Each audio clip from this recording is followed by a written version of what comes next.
Do you know how many aid trucks arrived in northern Gaza over the weekend up until today?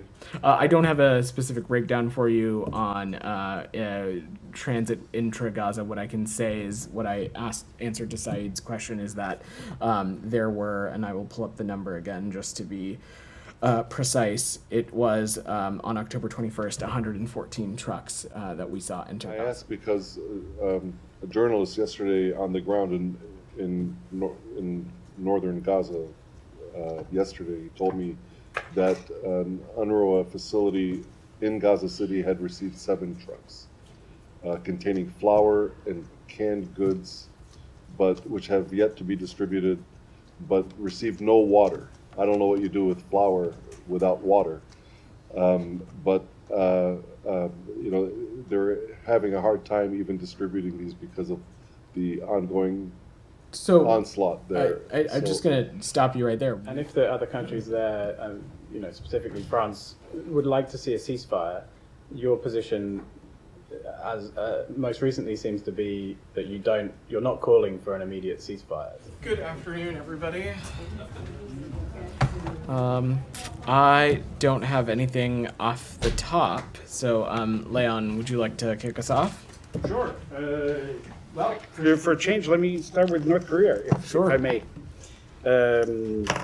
Yesterday, you said that you were not in a position to confirm reports or the accuracy of reports of North Korean troops in Russia mobilizing potentially for the war in Ukraine. North Korea has denied it. Do you have any new information on that, a new assessment today? I don't have anything new to offer on that, Leon. We are continuing to look into the reports that the DPRK has sent soldiers to fight alongside Russia. If it's true that DPRK soldiers are joining Putin's war against Ukraine, it certainly would mark a dangerous and highly concerning development. As it relates to this, we are, of course, going to continue to consult with our allies and partners on the implications of such a dramatic move.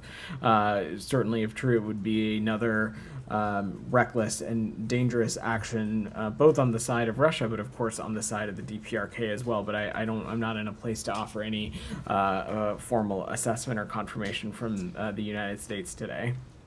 Okay, but just to clarify, obviously the South Koreans have been pretty specific on this with numbers and a lot of information. I'm sure they've shared that information with you.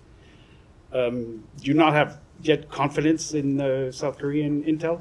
So, Leon, it's not at all about confidence at all. Of course, we have a close and important partnership relationship with our ROK partners. It is important, of course, that these are deliberative processes as it relates to these kinds of things. When we are speaking on behalf of the United States, and certainly when I'm up here as a U.S. official speaking on these things, we want to make sure to have the most up-to-date and accurate assessment to offer you. And what I can say right now is echoing what I said yesterday, is that we are continuing to look into those reports. The most important thing, though, is that we are going to continue to consult with our allies and partners on the implications of such a dramatic move, but I don't have any new updated information to offer on that. Can I follow up? Nike, go ahead. I will get to you guys. Go ahead. Follow on Leon's good questions. So South Korea said it will consider providing Ukraine with weapons for defense and attack. Would you like to comment? So look, I would defer to the Republic of Korea to speak to its own issues regarding its security assistance to Ukraine.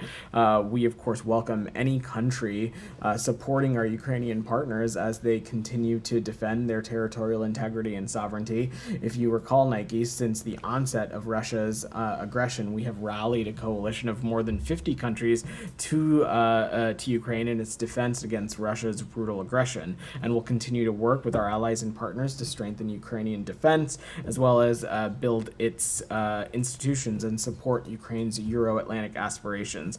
The other thing that I want to note, Nike, since you've given me the opportunity, is that this is just another example of how Russia's actions, Russia's dangerous actions, are not just a threat to Ukrainian security or European security, they are, of course, a threat to global security. When you are seeing countries in the Indo-Pacific and Asia region also making a sovereign choice to support Ukraine in its defense, the takeaway from that, Nike, is that the whole world, not just Europe, not just NATO allies, see the threat and the dangerousness and the recklessness from Russian action.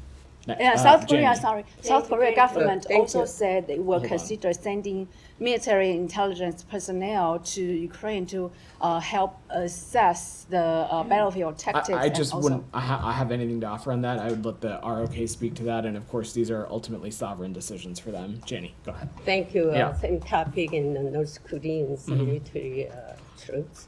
At the House Intelligence Committee Chairman Mike Turner sent a letter to President Biden requesting a briefing on the North Korean military deployment. He also said that the United States and the NATO allies should respond immediately as the situation is serious. What is the State Department's response to this? So first of all, certainly I'm not going to get into the weeds on congressional correspondence. What I can say is that in both chambers, both the House and Senate, we have an important and close working relationship, and we of course will continue to consult and engage with them appropriately. And in the context of these reportings, as we're as Leon asked about reports of DPRK soldiers being sent to fight alongside Russian forces, we are continuing to look into that, continuing to assess what's happening, and we're most importantly going to continue to consult with allies and partners on the implications of such a dramatic move. And I have no doubt that when we say consulting with allies and partners, part of that of course means consulting with NATO allies. Secondly, the South Korean government summoned the Russian ambassador to South Korea and requested the immediate withdrawal of North Korean troops from Russia. It also announced that it would respond together with the international community. How does the United States agree to this, and what are the US's own countermeasures? So look, this is ultimately, I will let the Republic of Korea speak to its own diplomatic engagements and the engagements that it might have with countries in which it has a bilateral relationship. But I think what we are seeing in practice and what we're seeing as action is countries making it very clear that it can no longer be business as usual with the Russian Federation, and that we are seeing time and time again them taking reckless and destabilizing actions, them infringing on Ukrainian territorial integrity and sovereignty, which, as I just said to Nike, is of course not just a threat to Ukrainian security and European security, but it is of course increasingly of concern to countries in other parts of the world as well. In this example, the Republic of Korea. Alex, go Thank you. ahead. Just to press you a little bit more on Leon's question. The British government, your I-5 ally, yesterday said that it's highly likely, quote unquote, that North Korea is sending troops for Russia to fight in Ukraine. Are you telling us that they know something that you might not know? Alex, I am saying that there is a process in place, and there are.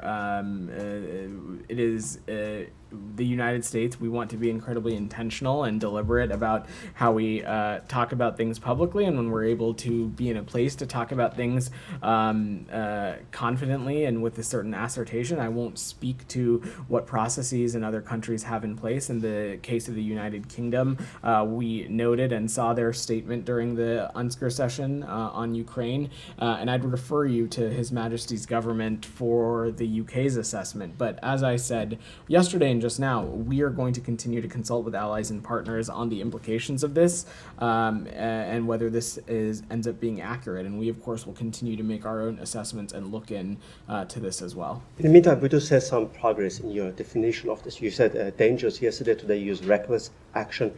Would that be an escalation if true? I'm not going to categorize it one way or the other, Alex. What we have seen, of course, is Russia's increasingly collaboration with a variety of malign actors. We have seen it earlier in this conflict, in the closening of relationships that we have seen as it relates to Russia and Iran. And if these, of course, reports are true, it would indicate a dangerous and reckless and a closening of relationships between Russia and the DPRK, something that would certainly not be what I would call a stabilizing factor for the immediate Indo-Pacific region, but also broader global security as well. Please come back to me later on. Sure. Thanks. Nick, go ahead. Topic. Of course. I want to ask about the intel leak on potential Israeli response plans to Iran.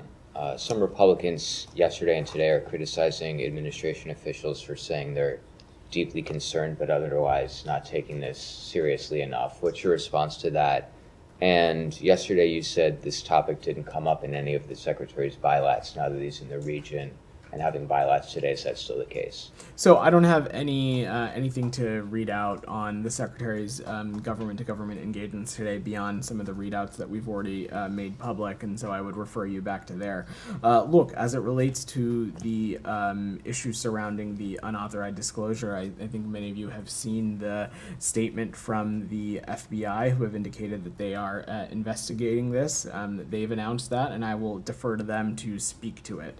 Certainly, we would take any unauthorized disclosure. It's something that we take very seriously, and it is, of course, incredibly concerning.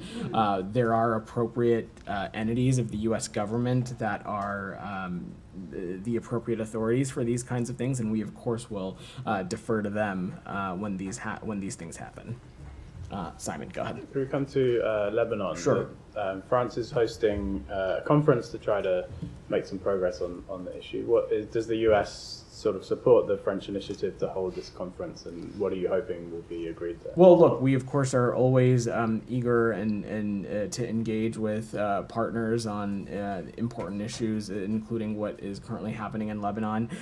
We will have representation at this conference. We'll hopefully be in a place to announce that in the next day or so. So stay tuned on that. But look, when it comes to the Middle East, France has been a vital partner in continuing to marshal support for, in the context of Gaza, of course, trying to get us to a ceasefire. And similarly, we know that they share our goal as it relates to Lebanon for creating the conditions that will allow civilians on both sides of the blue line to return to their homes. And we know that they also would like to see 1701 effectively implemented. I have no doubt that a lot of these things will be talked about, as well as ways in which participant countries in this conference can continue to support humanitarian efforts in Lebanon as well. I expect all of this to be discussed, but I don't want to get ahead of the conference. You mentioned the U.S. participation, but it hasn't been announced as part of the Secretary's travel. So do you expect? I don't have any announcements to offer as it relates to the Secretary's travel. The Secretary, we expect, will be in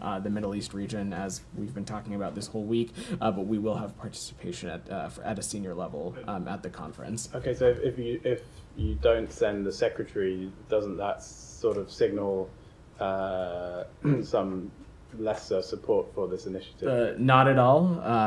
We will have senior level representation, and I will say that this is something that the Secretary himself will continue to be personally engaged on. He's certainly talking about the issues surrounding Lebanon while he is on his travel. He is talking about it with important counterparts and interlocutors, and whatever our representation ends up looking like in Paris, we of course will be very latched up with the totality of the department. And again, I think we kind of get into this back and forth of whether just simply present somewhere indicates any kind of prioritization, and that certainly is not the case. This is a priority for the Secretary. The Secretary is on travel in other parts of the world right now, but this is a vital issue to him, and we will make sure that there is senior level representation from the United States at it. And if the other countries there, specifically France, would like to see a ceasefire, your position, as most recently, seems to be that you're not calling for an immediate ceasefire. So,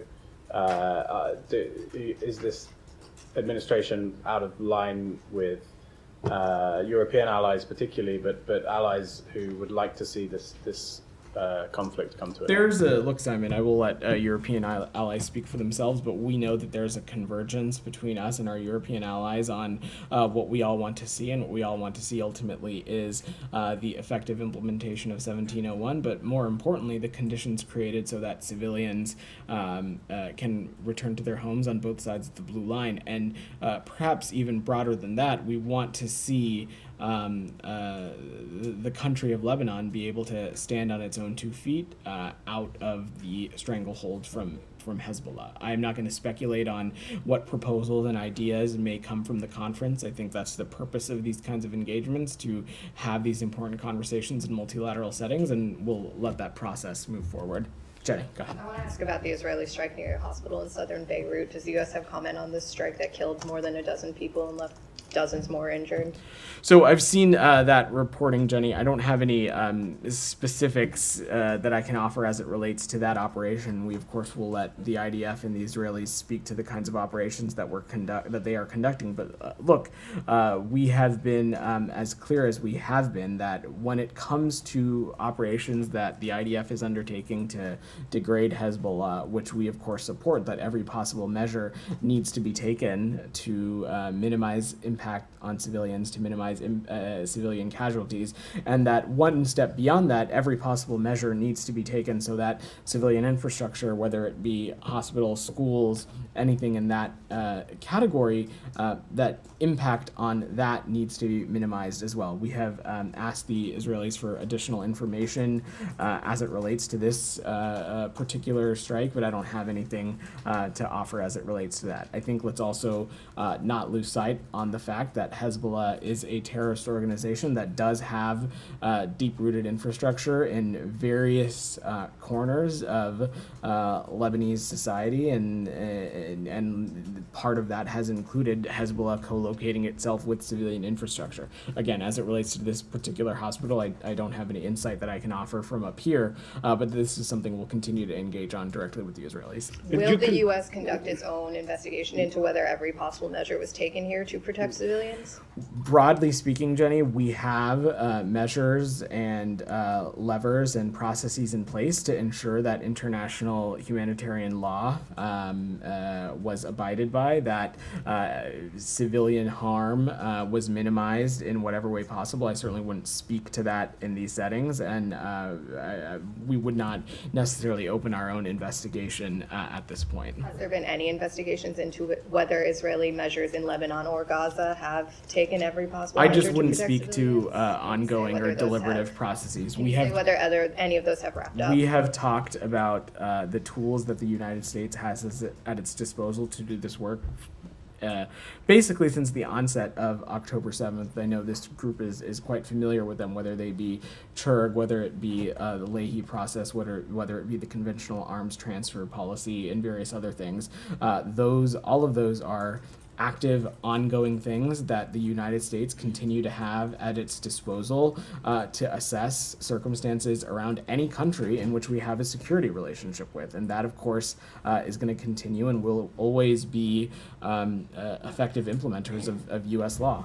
Leon, I'll pass. Okay. Can I just ask quickly one more? Yeah. Did the Secretary get any commitments from the Israeli government today that they would increase humanitarian aid to northern Gaza after the letter last week? The Secretary in his readout, which I know you all saw, was pretty clear in his readout that there are still many things and many progress markers that we need to see as it relates to the flow of humanitarian aid. I don't have any specific commitments to outline beyond what was in the readout. I asked because the Israelis don't make any mention of it in their own readout of that meeting. Well, look, I'm not a spokesperson for them. I'm a spokesperson for the U.S. government, and it is something that the Secretary has placed significant emphasis on, both in the letter from earlier in the month, the letter from April, but also the consistency at which the Secretary has raised humanitarian aid.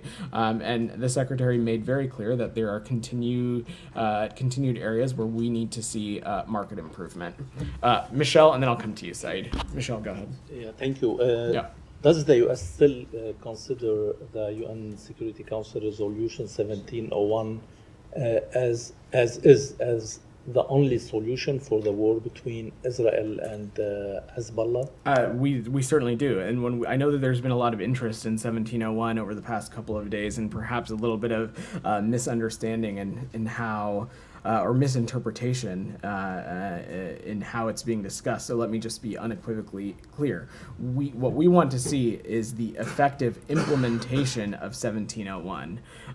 We think that it is vital and it can help create the conditions that will ultimately allow civilians on both sides of the blue line to return home. The Secretary has been clear about that. I know, Michelle, you always like to ask about what Special Envoy Hochstein has been up to. It's something he has been very clear about in his travels and in his engagements as well. The Secretary reiterated that with the Prime Minister, as you saw in the readout that the travel team just put out, and it's something that we will continue to stress. Ultimately, what we want to see here is conditions that will allow civilians to be able to return home, and beyond that, get the government and country of Lebanon to a place where it is out of the stranglehold of Hezbollah and able to stand on its own 2 feet, be in a place where it can select a new president. All of these things we have been unequivocally consistent and clear about. But if the parties in the past, as Amos Hochstein said in Beirut, failed to implement the 1701, what will make them or will force them to implement it this time? So I'm just not going to speculate, Michelle, on what might or might not happen. What I am offering you is what our perspective has been and what we think is a credible and clear solution that is a step in the right direction. And we think that is the effective implementation of 1701. And finally, Congressman Lahoud and Isa sent a letter to the president asking them to put pressure and sanctions on the Speaker of the House, Nabi Berri, to elect a new president. Are you considering such move? So certainly would not, first, again, just would not get into the details of our congressional correspondence. We engage with members of both the House and Senate pretty regularly, and certainly am not in a place to preview or get into what actions we may or may not be considering. But when we talk about what we want to see for the future of Lebanon, selecting a president is, of course, at the top of that list. We want to see a president that is reflective of the will of the Lebanese people, and we want to see a government that is free from the stranglehold of Hezbollah. Said, go ahead. Thank you, Yeah. Vedant. Now, Vedant, from this podium, we heard some time back that if Sinwar was to depart the sea, the war would end. I remember things akin to it would end tomorrow and so on.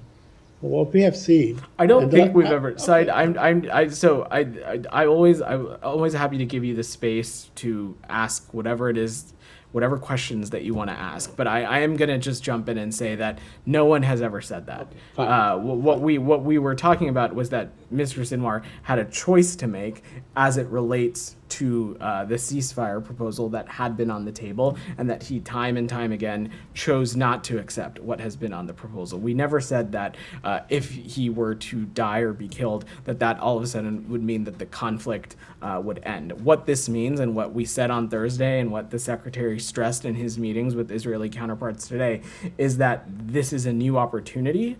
His death is a new opportunity to reinvigorate that conversation and work to get a ceasefire proposal, one that allows an influx of humanitarian aid into Gaza, one that brings the remaining hostages home, including the 7 Americans, and get us on a path to diplomacy that we hope will help get this region out of the endless cycles of violence. That's what this is about.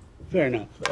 Now, what we have seen since Sinwar's death is really an intensification of this assault. As a matter of fact, it probably surpasses other times.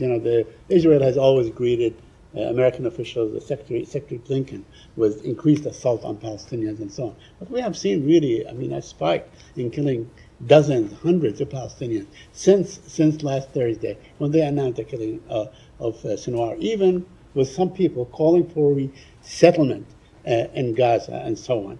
So my question to you, is Israel implementing the so-called general's plan that aims to depopulate Gaza and resettle it by Israeli settlers? What I can say, Said, is that First, the rhetoric that you're referring to about resettling Gaza, or however it was phrased, we certainly, that's the kind of rhetoric that we unequivocally reject. We have been clear numerous times that what we are working towards and what we want to see is Palestinian-led governance in Gaza, and a Gaza that is unified with the West Bank under what we hope is a revitalized Palestinian Authority.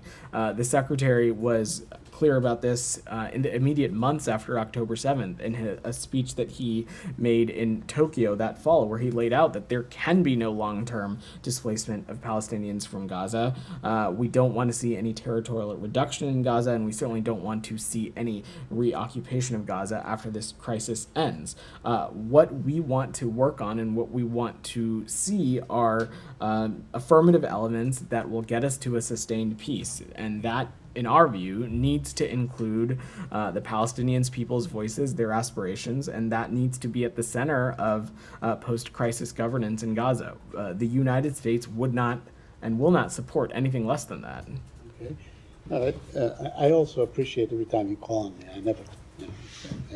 Thank you. I wanted to ask you about Palestinians have been accusing the Israeli military of using detainees as human shields in Gaza. I wonder if you're aware of these reports, and if you are doing anything about it, about investigating this issue. So we've spoken to this a little bit before, Said. These reports are incredibly disturbing, and if they are true, they are completely unacceptable. We're still gathering information, but as we have said before, civilians need to be protected, and Israel has a responsibility to investigate credible allegations of violations whenever they arise. And how will you determine if it's true or not? We will continue to engage with our partners in Israel on this side. Of course, as we've talked about before, the United States does not have boots on the ground in Gaza. We will continue to assess these through the limited means that we have, but the ultimate thing here is that we want to see Israel appropriately investigate credible allegations or violations whenever they arise. We have, of course, seen them do that in certain incidents, and we want to make sure that that is consistently applied to anywhere that these issues arise. Could we have an update on the delivery of aid from whatever you know? Sure, I'm happy to. I'm happy to offer some updated information on that. Look, I think first let me just say, and Jenny asked this a little bit, that this is something that the Secretary stressed and reiterated with the Prime Minister earlier today, that we want to continue to see progress made. We are continuing to press Israel that there is a responsibility to maximize and streamline the existing crossings and open more crossings for more increased levels of aid into Gaza. 114 trucks crossed yesterday. That included trucks from Kerem Shalom and the Erez West crossing. Certainly, I don't say that to try and make the point that that is satisfactory or enough, but we want to continue to see a steady influx of trucks and humanitarian assistance into Gaza site, especially as the region heads into the winter months. We want to make sure that appropriate foodstuffs and winterization supplies are appropriately surged. Thank you. Yeah. Alex, go ahead. And I want to go to a BRICS gathering Sure. in Gaza. But before that, what did you make of the fact that UN Secretary General, who refused to attend Ukraine's peace summit, which is about defending the UN Charter, chose to somehow attend this Putin summit, which is about defying? So, Alex, I will let the Secretary General and his team speak to whatever scheduling decisions they have or have not made. I just want to be clear, though, Secretary General Guterres, I think, has the UN system in itself has been an incredible partner when we are talking about holding the Russian Federation accountable and making, in almost as unison as one can be in the UN system, making it clear that there is a strong collection of countries that are standing up against Russian aggression, Russia's territorial, its infringement on Ukrainian territorial integrity, its infringement on Ukrainian sovereignty. So let me just first address that as it relates to the Secretary General. On the BRICS summit broadly, Alex, we believe all countries are sovereign countries, and they have their own choice and make their own choices about the countries and groupings in which that they associate. What the United States is focused on and the approach that we bring to all of the foreign policy and the diplomacy that we conduct is that we are focused on working with partners around the world to build the broadest and deepest coalitions possible to help achieve our shared goals. We want to enhance the value proposition of what the United States can bring to the table. And we want to work with countries through investments in the kinds of things that we know these kinds of countries are looking for. And we are looking to sharpen and deepen and broaden our partnerships in that way. And of course, the multilateral institutions, whether it be the UN, G20, groupings like APEC or ASEAN, are of course important and vital avenues for us to do that. And that's why you have seen the Secretary place an emphasis on continuing to engage with those countries. And look, as it relates to the specific makeup of BRICS, we're going to continue to work and have a strong positive relationship with Brazil, with South Africa, with India.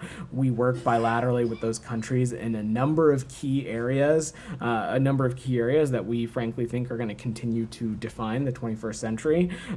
When it comes to China, our goal and our intent is to continue to manage that relationship and manage that relationship responsibly, manage our competition with China responsibly. That is what we know that the rest of the world expects of superpowers. And lastly, as it relates to Russia, we will continue to push back on Russian aggression and make clear to any country on the planet that it can no longer be business as usual with the Russian Federation. As you know, there's some newcomers in the room. You know, Azerbaijan is one of them. Kazakhstan was punished for not joining. But Turkey, Turkish presence among the participants. Does the department have any view of your NATO partners' BRICS membership bid? No, this is an issue for our Turkish partners to speak to. Turkey is an important and vital NATO ally, and as I said at the beginning, we believe that countries are able to chart their own foreign policy and choose whatever countries and groupings in which they associate. And finally, one from me, Vedant, speaking of Turkey, Turkish parliament today, the government has reintroduced a law called, quote-unquote, agent of influence, which is another copycat of Russian foreign influence law, foreign agent law. Do you have any position on that? I'm not very familiar with that, Alex, but I'm happy to check with the team and see if we can get something back for you.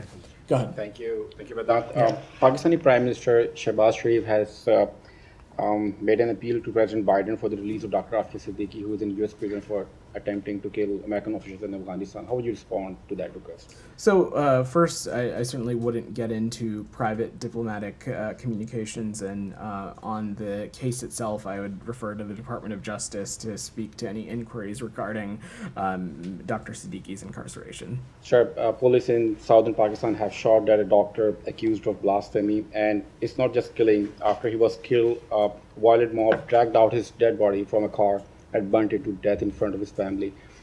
How much are you concerned about the rise of religious extremism in Pakistan?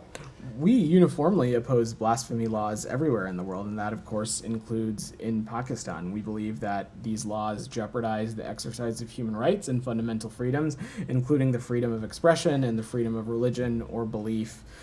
We regularly raise these concerns with countries around the world, including, of course, Pakistan.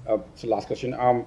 Media reports suggest that the United States has communicated to the Indian government that it seeks meaningful accountability regarding the alleged murder plot of a Sikh activist in New York. Could you confirm if that kind of message sent to India, or what was their response? So to take a step back, there was valuable engagement with India's inquiry committee last week, and information was exchanged between our two governments to further our respective investigations. We understand that the Indian inquiry committee will continue its investigation, and we expect to see further steps based on last week's conversations. We continue to expect and want to see accountability based on the results of that investigation, and certainly the United States won't be fully satisfied until there is meaningful accountability resulting from that investigation. Beyond that, I'm just not going to address this in further detail, given that this is an issue that is active and remains under investigation and ongoing under both of our countries. Go ahead. Thank you very much, Vedant. Just two questions, sir. Today, this one senator resigned from Pakistan Senate.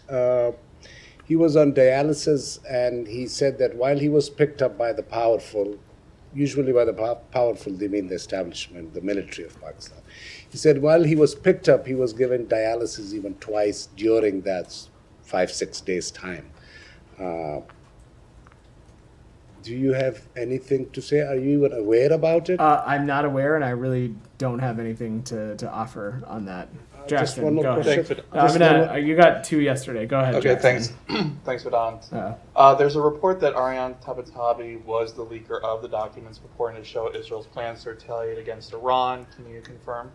I certainly wouldn't speak to that from here. As I said in a response to Nick's question earlier, the FBI has announced that they are actively investigating the unauthorized disclosure, and I will ultimately defer to them to speak to that further. Did the Secretary discuss the leaks during his visit to Israel? I don't have anything else to offer as it relates to the Secretary's engagements beyond what was in the readout.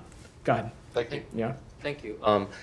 When it comes to intel analysis, South Korea and the United States have been very in lockstep and very close coordination, especially about North Korea's military activities. And this time, there seems to be some difference. And you said it's not about confidence in South Korean intelligence. Then are you rejecting the notion that there is a discrepancy in intel analysis between Seoul and Washington about North Korean deployment? I'm just not going to speak to the process, the intelligence processes that we have in place.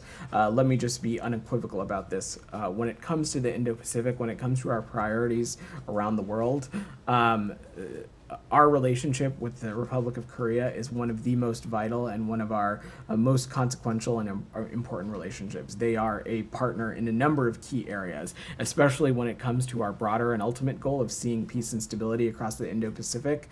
Our partners in Korea are integral to that goal. Separate from that, the reporting that we have seen as it relates to soldiers from the DPRK who the suggestion that they have been sent to fight alongside Russian forces in Ukraine, should that be true, that would be incredibly concerning, it would be dangerous, and certainly it would be reckless. The United States has its own processes in place and our own assessments that we need to make before certainly we can publicly say that we are seeing anything as it relates to a particular policy area. It is not at all a reflection of any country, whether it be the ROK or otherwise. It's not a reflection of that at all. Any discussions underway as to what to do in terms of, like sanctioning North Korea or any steps to take? At the center of this, if these developments are true, they would certainly be incredibly dangerous, and that is why at the core of this is continuing to consult with our allies and partners, of which ROK would certainly be a part of that. But I'm not going to preview any actions we may or may not take. Thank you. Go ahead. Do you know how many aid trucks arrived in northern Gaza over the weekend up until today?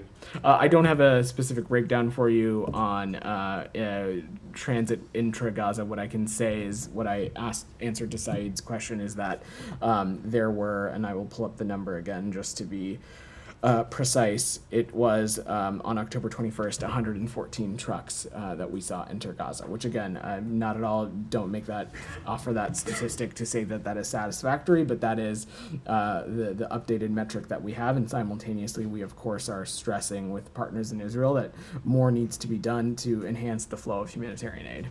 I asked because a journalist yesterday on the ground in northern Gaza yesterday told me that an UNRWA facility in Gaza City had received 7 trucks containing flour and canned goods, but which have yet to be distributed, but received no water. I don't know what you do with flour without water, but they're having a hard time even distributing these because of the ongoing onslaught there. I'm just going to stop you right there. We we are not at all saying that the situation has improved or that the situation is satisfactory. Far from it. We have, in the immediate days following the letter that Secretary Blinken and Secretary Austin sent, we saw some important steps in the right direction as it relates to particular border crossings. Those were good, positive signs. I can say that on October 21st, 114 trucks made its way into Gaza, but of course we are continuing to see challenges as it relates to ensuring that aid is getting to where it needs to go within Gaza. That's something that we are continuing to work closely on with partners in Israel, NGO partners, and international organizations, and that's something we'll continue to stress. All right, everyone, we're going to wrap there. Thanks.